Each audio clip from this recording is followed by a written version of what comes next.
Hello friends, आज हम लोग class 10 subject history chapter 1 the rise of nationalism in Europe का पार्ट 12 करेंगे। ये पार्ट 12 इस चैप्टर का लास्ट पार्ट है। अब तक हम लोगों ने इस चैप्टर के 11 पार्ट्स किए हैं। इन सभी 11 पार्ट्स का लिंक मेरे आज के वीडियो के डिस्क्रिप्शन में दिया हुआ है, आप चाहें तो जाकर देख सकते हैं। आइए आज हम लोग इस चैप्टर का लास्ट पार्ट 12 करते हैं। इस 12 पार्ट में हम लोग देखेंगे नेशनलिज्म एंड इम्पीरियलिज्म। इस टॉपिक को कवर करेंगे with various different topics, the Balkan problem and the First World war, anti imperial movements और कुछ डेटलाइंस। By the last quarter of the 19th century, nationalism no longer retained its idealistic liberal democratic sentiments of the first half of the century, but became a narrow creed with limited ends.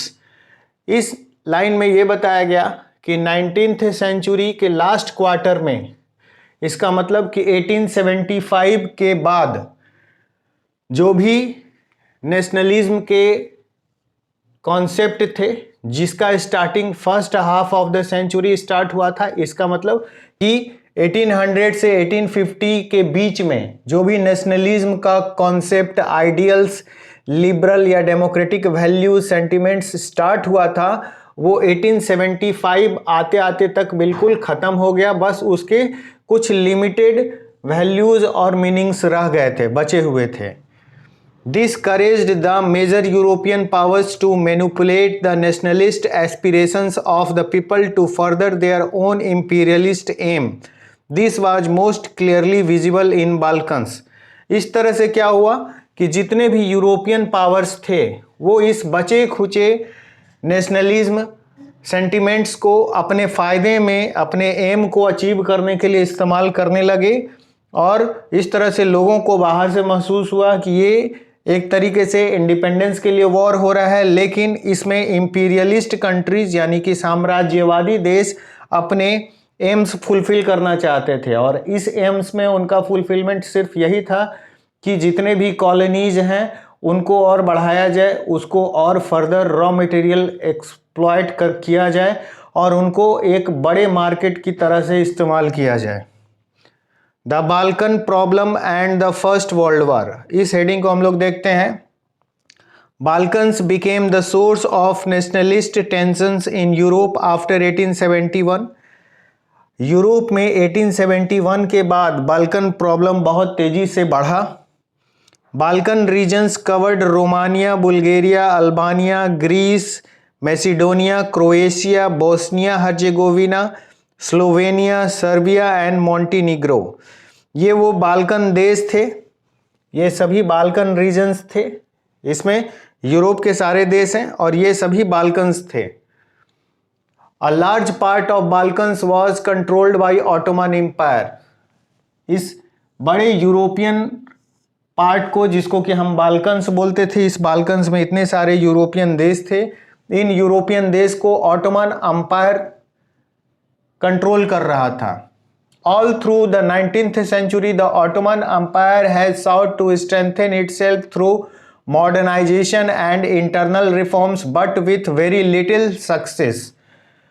19th century में ये सारे Balkan countries अपने आप को independent करने के लिए revolt और स्ट्रगल मूवमेंट स्टार्ट कर दिए। ऑटोमन एम्पायर इस मूवमेंट, स्ट्रगल, रिवोल्ट को रोकने के लिए बहुत तरीके से मॉडर्नाइजेशन स्टार्ट किया, बहुत तरह के इंटरनल रिफॉर्म्स भी किया।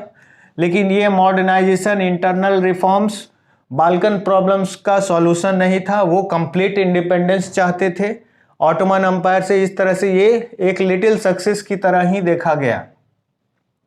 One by one it's European subjects nationalities broke away from its control and declared independence. एक के बाद एक सारे यूरोपियन कंट्रीज जो इस बाल्कन रीजन्स में थे, जिसका कंट्रोल ऑटोमन एम्पायर के पास था, एक के बाद एक ये सभी अपने आप को इंडिपेंडेंट घोषित करते चले गए। The Balkan states who had declared their independence were fiercely jealous of each other and hope to gain more territory at the expense of the others.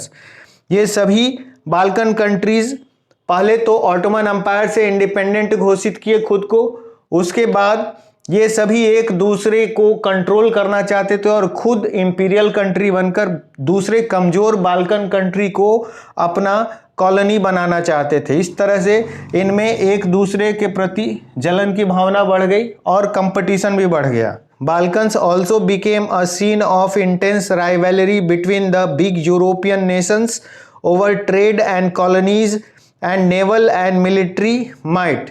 Balkans clearly ये चीज़ देख पा रहे थे कि यूरोपियन नेशंस जो एक के बाद एक इंपीरियल कंट्रीज ताकतवर होते चले गए, चाहे वो फ्रांस हो, जर्मनी हो या फिर यूनाइटेड किंगडम हो, ये सभी एक के बाद एक ताकतवर इसलिए हुए क्योंकि उन्होंने इन 4 चीज़ों पर कंट्रोल किया। पहला ट्रेड बढ़ाया, दूसरा कॉलोनीज़ की संख्या बढ़ाते चले गए, तीसरा नेवल पावर को बढ़ाया, समुद्री ताकत को बढ़ाया और मिलिट्री को भी बढ़ाया। तो इस तरीके से बाल्कन्स भी इन्हीं 4 सब्जेक्ट्स को कंट्रोल कर रहे थे। इन्हीं 4 सब्जेक्ट्स के लिए वो लगातार अपने आप को स्ट्रेंथन करना स्टार्ट कर दिए। Countries like Russia, Germany, England, Austria, Hungary extended their control over Balkan areas. अब जैसे जैसे बाल्कन्स अपने आप को इंडिपेंडेंट घोषित कर रहे थे, वैसे वैसे European countries like Russia, like Germany, like England, Austria, Hungary, ये सब बाल्कन्स एरिया को कंट्रोल करना चाहते थे। This led to a series of wars in the region and finally the First World War started. इस तरह से Balkans, Ottoman Empire 19th century का लास्ट, और ये एक ऐसा था जिसकी वजह से ये प्रॉब्लम बढ़ता चला गया। यूरोपियन कंट्रीज, बाल्कन्स के खुद भी ताकतवर कंट्रीज अपने आप को इंडिपेंडेंस घोषित किया और यूरोपियन कंट्रीज उनको कंट्रोल करना चाहते थे। इससे लगातार वॉर का एक सीरीज स्टार्ट हो गया और इस वॉर की वजह से ही फर्स्ट वर्ल्ड वॉर 1914 में स्टार्ट हुआ। एंटी इंपीरियल मूवमेंट्स, इस टॉपिक को देखिए। Many countries in the world which had been colonized by the European powers began to oppose imperial domination and thus anti-imperial movements developed. बहुत सारे European countries world के बहुत छोटे छोटे देशों को कॉलोनी भी बनाए थे, जैसे कि ब्रिटेन ने इंडिया को अपना कॉलोनी बनाया हुआ था। तो इस तरीके से धीरे धीरे इन कॉलोनीज के थ्रू इन यूरोपियन कंट्रीज के अगेंस्ट लगातार जो डोमिनेशन हो रहा था, रिप्रेशन हो रहा था, अत्याचार, दमन, शोषण हो रहा था, उसके खिलाफ मूवमेंट्स स्टार्ट हुए। उसी को हम लोग एंटी इंपीरियल मूवमेंट्स कहते हैं। Many countries of Asia and Africa began to oppose imperial domination. Asia और अफ्रीका के बहुत सारे देश इस यूरोपियन डोमिनेशन यानी इंपीरियल डोमिनेशन के खिलाफ अपने वॉइस रेज किए। रिवॉल्ट, मूवमेंट, स्ट्रगल स्टार्ट हुआ और इस तरीके से एंटी इंपीरियल मूवमेंट स्टार्ट हो गया। The anti imperialist movements led to struggle for independent nation में states.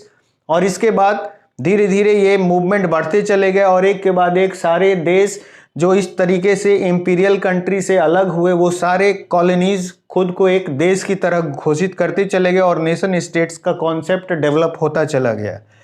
They all were inspired by the sense of collective belongingness.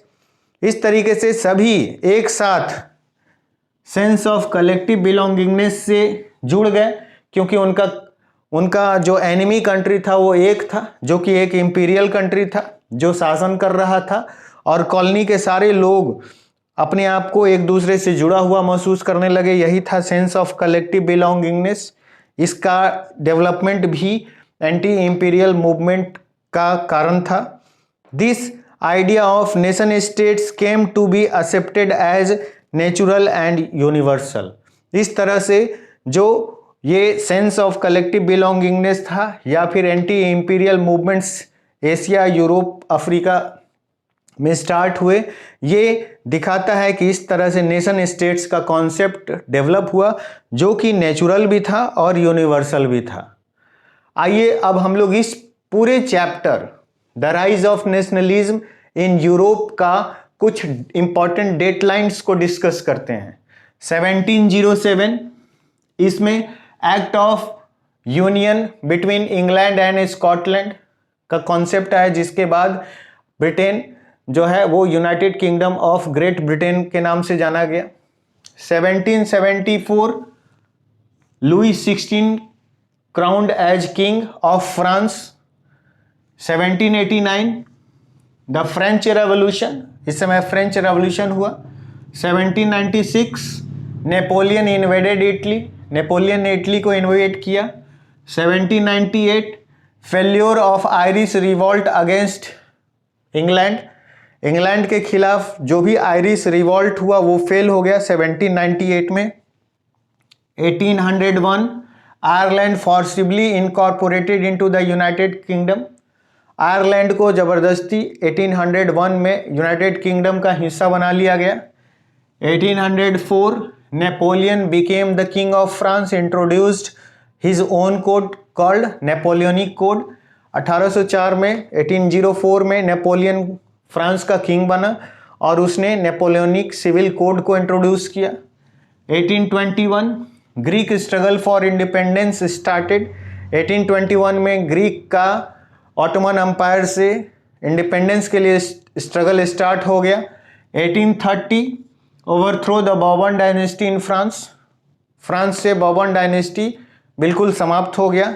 1831 Giuseppe Mazzini established young Italy, Giuseppe Mazzini ने young Italy नाम का एक secret society establish किया 1831 में। 1832 Greece independence against Ottoman Empire, 1832 में Greece का independence घोषित हो गया ऑटोमन एम्पायर के अगेंस्ट। 1859 से 70 इटली यूनिफिकेशन हुआ। 1861 इटली के किंग विक्टर इमैनुअल II को घोषित किया गया, ये पहले से सार्डिनिया पिडमोंट के किंग थे। 1866 से 71 जर्मन यूनिफिकेशन हुआ। 1870 इटली एनेक्स्डेड रोम, इटली ने रोम को अपने कब्जे में किया। 1870 to 71 फ्रांस प्रशिया वॉर हुआ। 1914 beginning of the First World war, और इस तरीके से 1914 में फर्स्ट वर्ल्ड वॉर स्टार्ट हुआ। आज हम लोग इस चैप्टर का लास्ट पार्ट किए। मेरे सारे वीडियोस इस वीडियो के लिंक में दिए हुए हैं, आप चाहें तो जाकर उसको देख सकते हैं। आपको आज का वीडियो कैसा लगा ज़रूर कमेंट करके बताइएगा। यदि अच्छा लगे तो लाइक शेयर सब्सक्राइब कीजिएगा, अपने फ्रेंड्स को इस चैनल के बारे में ज़रूर बताइएगा। मिलते हैं नेक्स्ट वीडियो में बहुत जल्द, तब तक के लिए थैंक यू।